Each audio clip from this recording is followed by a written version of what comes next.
Welcome to the Fleet Geeks podcast. We're here to help develop fleet and transport professionals. Do you want to progress and develop your skills and knowledge? We promise to bring lively conversation and debate around interesting issues and keep you bang up to date with changes in our awesome industry. The Fleet Geeks are a community of professionals, and if you enjoy the podcast, why not join the discussion for free in the Fleet Geek community over on Facebook. Hello and welcome to the second part of my interview with Tom Reddy regarding a recent public inquiry, and I hope that you've enjoyed the first part of the podcast. Really interesting, lots and lots of learnings for the listeners, I'm sure. Tom, welcome back. I won't go through the interview, the introduction process, because hopefully people, if you're listening to this fresh, please go back and listen to the previous episode. Tom introduces himself. I think it's very important that you listen to the first one before you listen to this to give context to the answers that are given. Otherwise, it just won't make any sense. Tom, welcome back. My first question to kick this off: when you went to the public inquiry, did you feel prepared, or were there things you wish you'd done differently? I definitely had some improvements that I would have done it in more detail, but I did feel prepared. It's in my nature to want to feel as prepared as possible, possibly over-prepare. I certainly overthink a lot of stuff beforehand. So I had my representations had gone in. I spent a lot of time on them. They were 15 pages long in the end, so there was a significant amount there. And I had some bullet points that if cross-examination was an option, I had some bullet points of things I was going to go through. And I used them on the day. I could see myself reading them, ticking them off, making some notes. So I was fairly well prepared, and the difficulty I had was trying to be prepared on the operator's behalf as well, because the two of us are in our own public inquiries, and this is an important thing to understand. The operator gets called to a public inquiry, and the transport manager probably will get called as well, and they are two separate processes.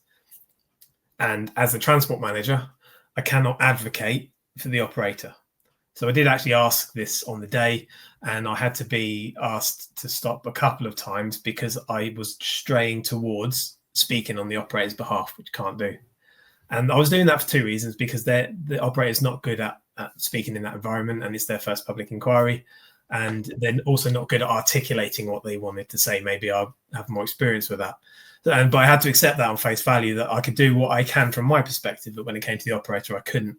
So I tried to prepare written representations with the operator on their behalf. And there was one part of it I didn't do thoroughly, which was the consequences. As in, if they curtail, suspend, or revoke, what does that mean for the operator financially, for their business, for their reputation? There wasn't enough written representations on that from the traffic commissioner. Okay. And so on the day, the commissioner had to kind of draw it out of the operator without my assistance, which was difficult for them to do. Okay. So that's a learning point there. Okay, that's really interesting. I think there's a couple of interesting points there, and one of which that I think any directors of transport companies that aren't transport managers that are listening may not necessarily realise that they're there to represent themselves and anticipate that because they've got a transport manager, they're going to represent them. Yeah, there's a big, I mean, that's the role you think you have, isn't it? Your transport manager is your sort of lieutenant, and they will take care of everything. But ultimately, the operator is responsible for the license, and you never get away from that. And the public inquiry is the great reminder that even at my role as transport manager, the operator must have oversight of what I'm doing. And it's a big thing I advise as a consultant. Do you actually know what your transport manager's role is, and are you making sure they're doing it, and you're getting some feedback? Because on the day, the traffic commissioner wants to understand from you that you know, as the operator, what the responsibilities are. Do you know what you're having to do in the future with brake testing? Let me hear it from your mouth, kind of thing. Yeah, of course. Overall, what was the most challenging part of the experience for you? The challenging parts are always the difficult questions. Mr. Reddy, why did you let this happen?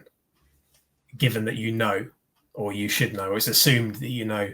Because you can't fluff that stuff, can you? It's like, well, no, I genuinely took my eye off the ball on that. And when you're thinking of a reason, it's very hard to get a reason. It's like, well, sure, why did I let that happen? It's a genuine, really good question to ask, and that's why they ask it. Those are the difficult questions. Okay. And then at any point did your, one of the things I find interesting when you work as a consultant or a trainer in the industry, was there any weight given to that in the questioning? Like, so for example, you train this, Tom, like almost holding you to a higher standard. Was that brought in, or was it sort of disregarded? My worst fear was that. I think Okay. that was my biggest concern, and because I think that would be my fear as well. yeah. Is Pete, you're the founder of Flagship Partners, who claim to be, whatever Flagship are, I back that. But when you're then in that position, it must, it'd be easy for them to make you feel very small, wouldn't it? It would. And I have a huge amount of respect for so many traffic commissioners. Now, some of them I favour more than others, and I'm open about that. I was with the traffic commissioner for Wales, and I have a huge amount of respect for the traffic commissioner of Wales. He does a difficult job in 2 separate languages, and she never makes you feel like you are an idiot or a failure. They don't seek to humiliate. Some traffic commissioners do, certainly ones in the past, going back 10 and 15 years. That I have experienced that, but I never was made to feel stupid. But the other thing was, she never made a focus on my other activities, and I didn't represent based on that, because you have to take the transport manager role in and of itself. That's what ultimately they're there to scrutinize. Can you do it? Do you know what you're doing with it? So it worked both ways on that. I didn't want to undermine myself with the other work that I should have probably known better about these things, but they also didn't push that point. You're treated like a transport manager, which I had respect for that. Was there anything that surprised you about the process? What surprises were there? Was there anything that sort of came up? There were a couple of things on the day. I was surprised at how long we were in there for, and I've been at some long ones. But I thought, given that was basically a single issue, which was brake testing, beyond the prohibition, which we've squared away, there was a surprising amount to talk about. And I think a lot of that was due to DVSA and the need for the cross-examination. If those records were of a higher quality, maybe the traffic commissioner wouldn't have needed to go into that. But it really felt like an inquiry. Their job is to inquire ultimately. They can't come in with a preconceived outcome. They have to find out for themselves what happened. And how long were you in for, Tom? We were there 4 hours in total, with a bit of a recess for decision making. Okay. So we went in at 10, we came out at 1, we went back in 20 minutes later for the final verdict. So we finally left at 2. It was a long day, and they actually had to push off the afternoon inquiry to later, because they normally do 1 at 10 and 1 at 1 p.m. is the normal, from what I see on the application decision. So I was surprised at that. There was nothing in the content of what came up that surprised me, and this is making sure that you know the reasons you're there. That's a really important thing to establish why you're there. What did come up for me was the call-up letter, which is the first notification that you get that you're going. It's supposed to outline the reasons that you're going, and it's supposed to do that clearly. But what we see from a lot of people, and I see this all the time, and I experience it in my own letter, is they're templated. So some of the things in that letter are not relevant to the reason you're going. They just haven't been removed from the template. Right, okay. I don't know if that's intentional or a lack of detail, but it's very difficult because you're thinking, hang on, they're saying we haven't told them about a conviction. We did, and here's the proof of postage, but you second guess yourself because of that. And I think it's just a casework mistake with that kind of thing. Right, okay. So you got a few red herrings in there as well. Right, yeah. So you spend a lot of time trying to defend these things that just didn't come up in the inquiry because they're not relevant. Frustrating, yes. And that's a casework delegated responsibility thing, not on the traffic commissioner themselves. So tell me, I think I already touched on it a little bit, but I think it'd be worthwhile just touching on it now. How did going through this inquiry process impact you personally? Mentally, it was a huge impact. I was really not in a good place for these 10 months, and certainly the last 4 were not good for me. So it does make you question if this is something you really want to do. And it comes back to the weight of the role. And we know a lot of name-only transport managers out there who just put their name on a license, and until it goes wrong, they never experience that. So it has made me rethink, is this what I should be doing? And it's interesting, a lot of other consultants I've spoken to at quite a high level have said, why are you doing this? You do training and you do consultancy and you have other avenues of income. If you don't need this specific thing, why are you exposing yourself to this risk? It's a really good point, and it's hard to answer that unless you really And my opinion all the way through my whole career has been, I need to walk the walk to really know. But it probably speaks of insecurity there somewhere, in that you self-doubt, imposter syndrome, all of this. Can I actually do this? Do I know what I'm doing? And so I think I do expose myself to more than I need to for that reason. But I'm definitely going to have a reevaluation in the future. I probably will continue doing the transport manager role, but it's made me refocus on the risk involved with it, and definitely on the not being rolled over. If you know something needs to happen, you make it happen, or you leave. It has to be that way. Yeah, got you. So okay, that makes total sense. Has it changed the way you view compliance, the role, running a business? Like what sort of things have you changed? Obviously, you sort of touch on it there a little bit, saying that you sort of reviewed the risk profile of it. But is there anything you'd change around it? Maybe the people pleasing, that kind of thing. I do need to be more assertive. It's definitely cemented what I feel about the people I work with. This is not just a client that you can provide services to as a consultant, and the outcome doesn't really matter. Although we always give the best we can and we take care of the clients. With the transport manager role, you have to be working with these people. You are side by side, and it will really make or break a relationship between two people and make you realize, can you trust them? Are they going to listen to you? And I'm very lucky in that respect. Although this operator has learned a lot from this, and when I took them on way back when, they were a long way from where they are now. But everyone I work with are people that I can trust. But I know a lot of transport managers out there are working with people that they barely see, they barely speak to. They do the routines, but they don't necessarily have the control that they would need. So it's that idea of continuous and effective control that kept coming up as a theme throughout the DVSA and throughout the inquiry. You really have to make sure that you feel like you have that. So I don't suppose there's nothing extra that I'm doing. I'm just going to make sure that the basics, that would be it, wouldn't it, actually? Get the basics right. When you're talking about the basics, we're talking about the operating license promises and the section 26 action they can take. If you open the door to action, you need to know what opens that door for them. Because if you don't do any of those things, they can't come at you with the regulatory action. They can't make it up as they go along. But if you've given them permission by being late on an inspection or missing a brake test, so you've got an incomplete record, then you've not complied with something you have said you would.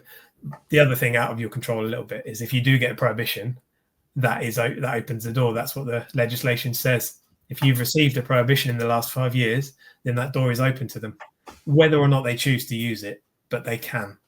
Great. That makes sense.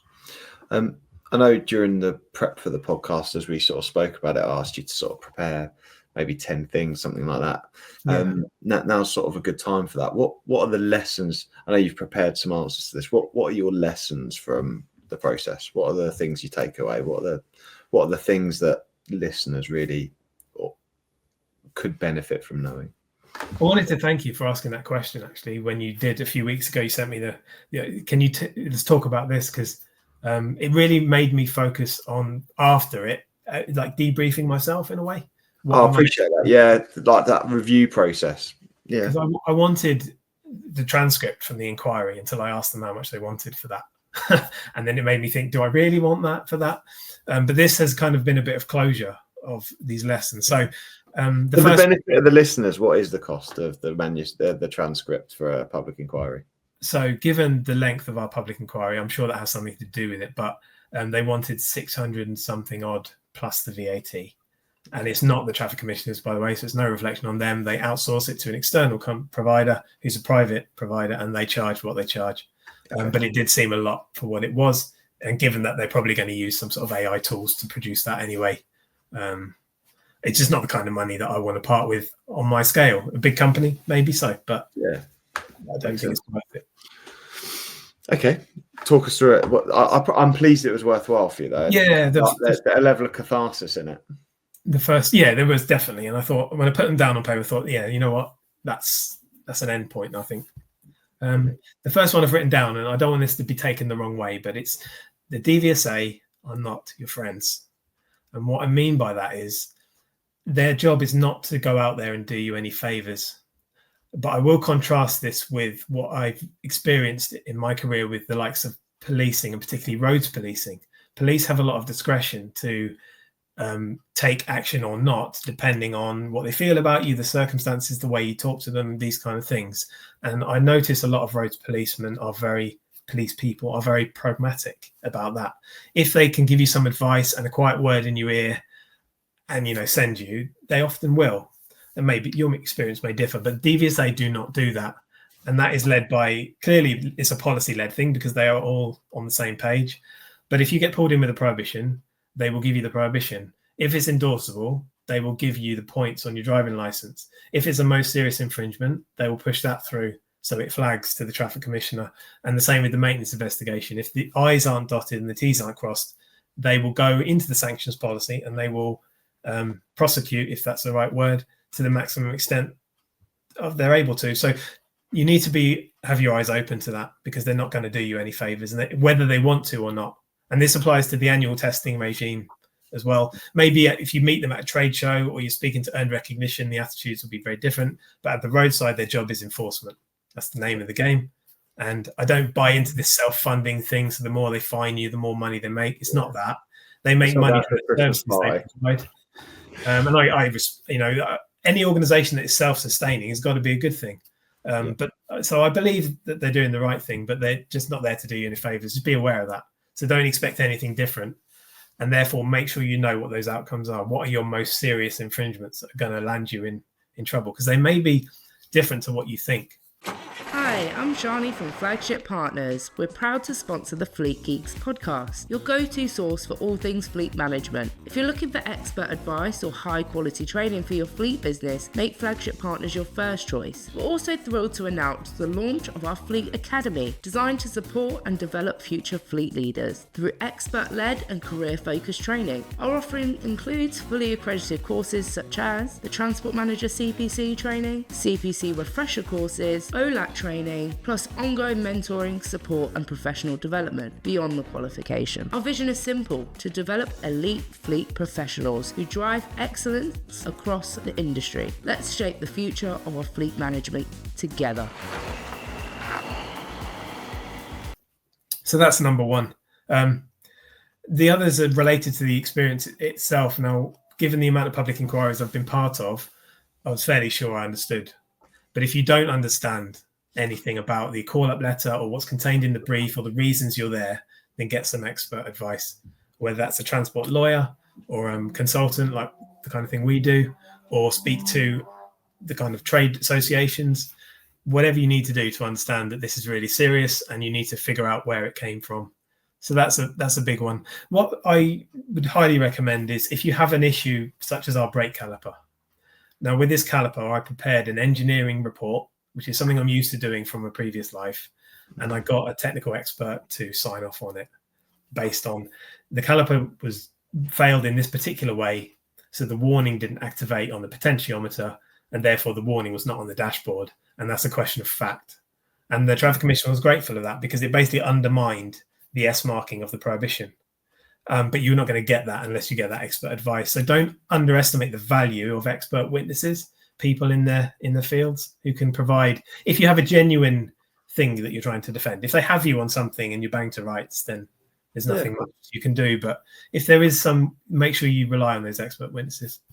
Really interesting, actually, Tom. That's really valuable. Really valuable. I rang them back up and said, look, I was really grateful for your support, because they looked at me like I had three heads when I first rang them. They never get these kind of calls.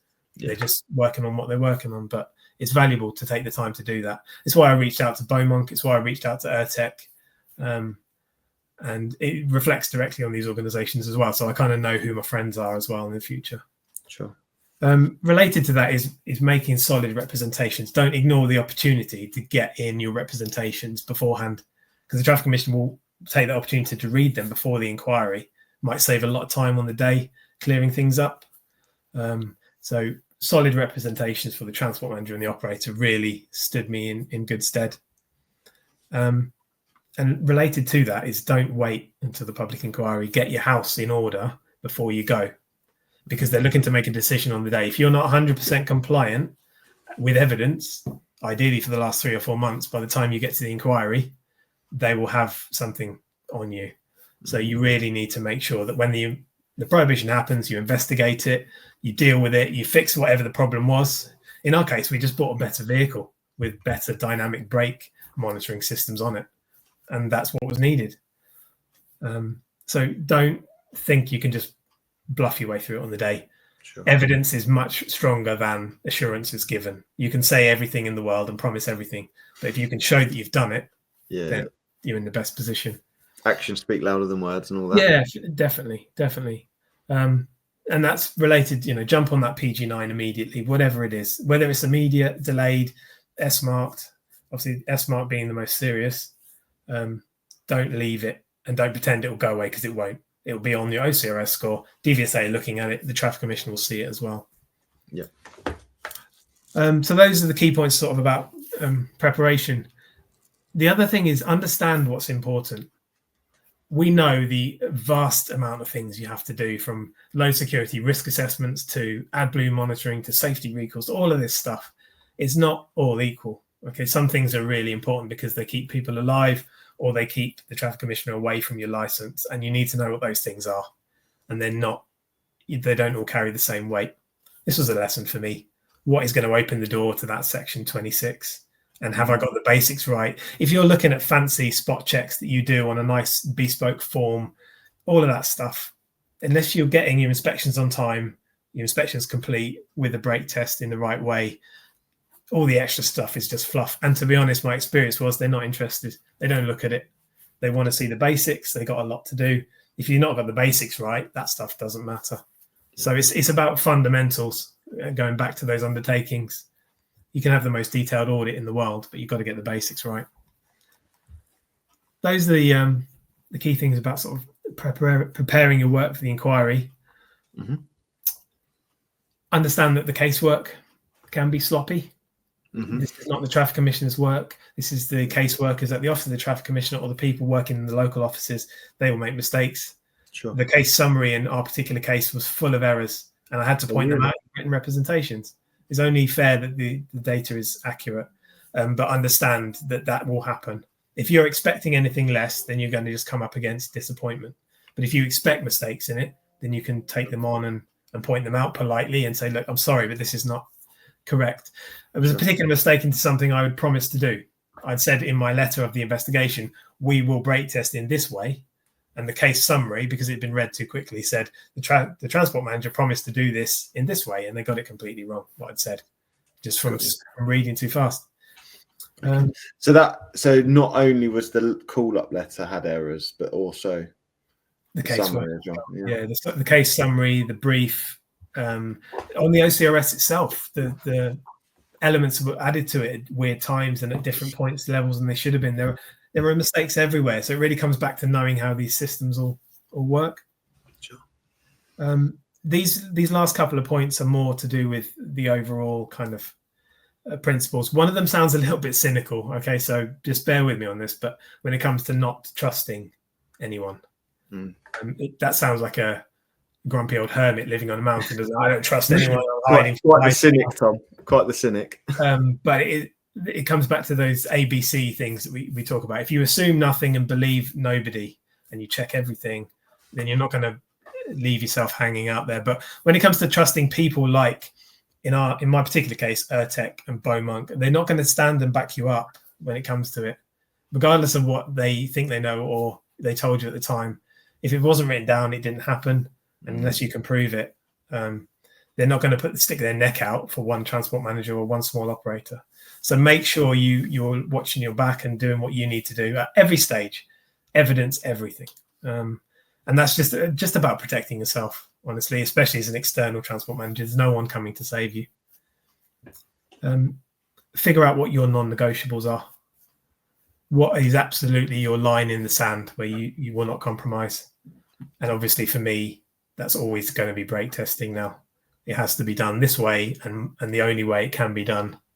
And I got some fairly other few things. I will not get involved with an operator who won't fit trackers on their vehicles, for example. Sure. I'm not interested. If you don't want to spend the £20 a month, that's a deal breaker for me. And things like that. So figure out what yours are, because they may be different for all of us. Yeah. But definitely have your line in the sand, your principles, and stand by them.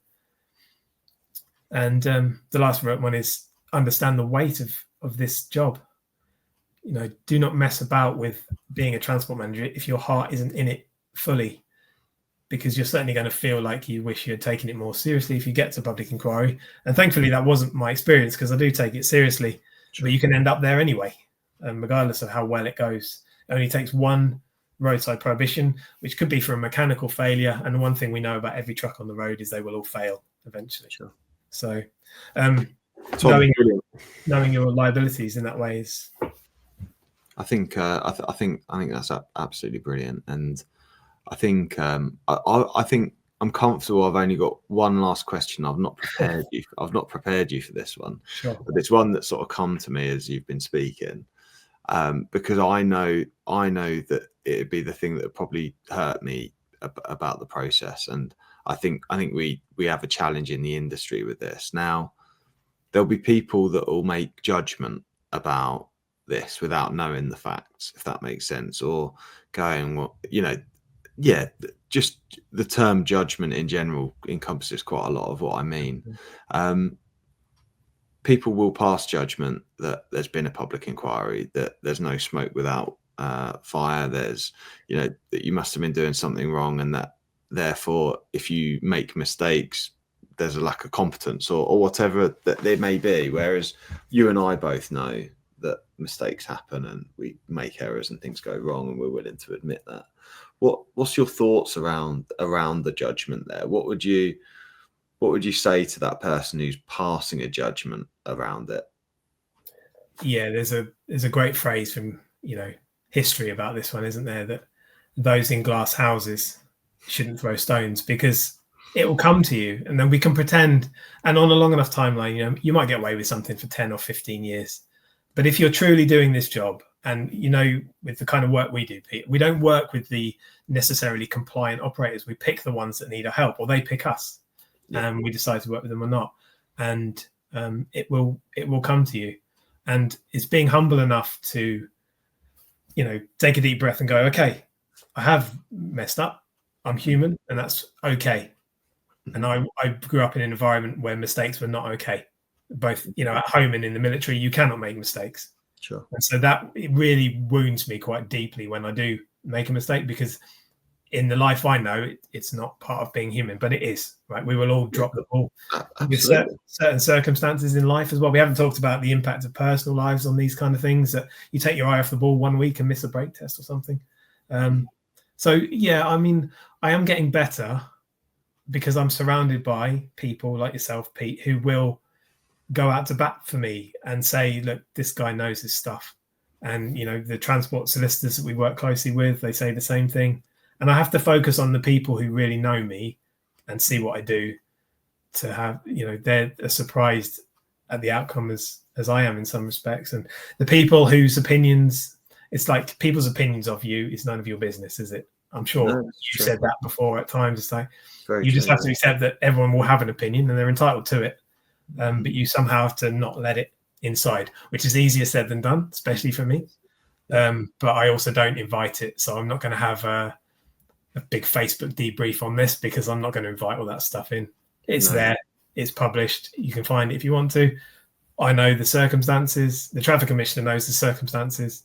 I'm grateful to have Miss Davis as my traffic commissioner, because she is brilliant, unequivocally brilliant. And the operator said the same thing. And it's fair. And I feel like the whole process has been fair, and the mistakes have been made and the lessons have been learned. And I can live with that. Sure. I think that's profound, right? The word fair and just and justice, I think, are quite powerful. And I think if you feel that justice is where it is, then it's a neat closure. I hope that through, I know, obviously I don't know firsthand, but I can imagine, because I know how I would take it, and we're cut from similar cloths, that I know it'll been quite a really challenging time, and I think not enough content is put on that, I think, in the industry, which is why I wanted to highlight it. And I just want to say a really huge thank you for taking the time out to sort of share your experience and do that as well. I genuinely believe that these two podcasts will get some amazing feedback. I think that there'll be real value in here for transport managers, which is one of the purposes of why we do what we do, which is about driving continuous improvement, about sharing experience, and about helping each other to learn, which is really valuable, and that transcends anything else. Really, ultimately, it's helping other people on the way. So I just want to really honor you and say thank you for taking the time out to do that, mate. I really genuinely appreciate it. It's always a pleasure to be on the podcast, Pete. So thank you again. And like you say, it's extremely valuable stuff for what we believe in, which is bringing up the others and equipping the people with the tools, isn't it? Absolutely. So it just leaves me to sort of thank the listeners. Thank you for listening to the podcast and supporting it. Please do make sure you subscribe. I'm doing a bit of a series on public inquiries. Tom's obviously shared some fantastic experience. I've got a couple more people up my sleeve for future ones who have been through a recent experience with public inquiries as well. I think it just felt like a really good time to sort of start to shine a light on the process, because it gives so much context to all the work we do.